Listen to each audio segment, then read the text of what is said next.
નમસ્કાર દર્શક મિત્રો, એચડી ન્યૂઝમાં આપનું હાર્દિક સ્વાગત છે। હું છું આપની સાથે આરડી વાઘેલા। જોઈએ આજના મુખ્ય સમાચાર। અંકલેશ્વરમાં સિગ્નેચર કોમ્પ્લેક્સમાં રોજ સ્પા ચાલતા દેહ વેપારનો પર્દાફાશ।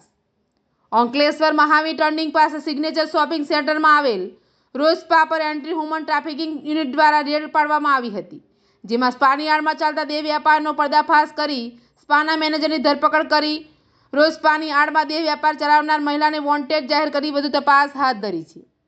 અંકલેશ્વરના મહાવીર ટર્નિંગ સિગ્નેચર શોપિંગ સેન્ટરમાં પ્રથમ માળે આવેલ દુકાન નંબર B45 અને B46માં આવેલ રોજ સ્પા પર એન્ટી હ્યુમન ટ્રાફિકિંગ યુનિટ દ્વારા સ્પાની આડમાં દેહ વેપાર ચાલતો હોવાની મળેલી માહિતીના આધારે રેડ પાડવામાં આવી હતી, જેમાં રોજ સ્પાના મેનેજર મૂળ રાજસ્થાનના વાસુ વક્તા રામની ધરપકડ કરવામાં આવી હતી।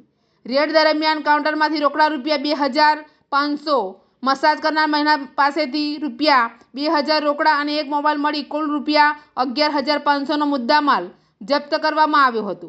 પોલીસ તપાસમાં સ્પાની આડમાં ગેરકાયદેસર રીતે શરીર સુખની સગવડ આપવામાં આવતી હોવાનું બહાર આવ્યું હતું।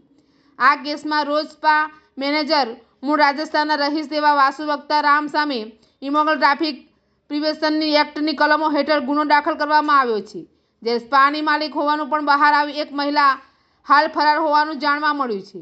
એન્ટી હ્યુમન ટ્રાફિકિંગ યુનિટ દ્વારા આ અંગે બી ડિવિઝન પોલીસ મથકમાં ફરિયાદ દાખલ કરાવી હતી। પોલીસે ગુનો નોંધી વધુ તપાસ હાથ ધરી છે। એચડી ન્યૂઝ સાથે રિપોર્ટ જયેશ પ્રજાપતિ, અંકલેશ્વર।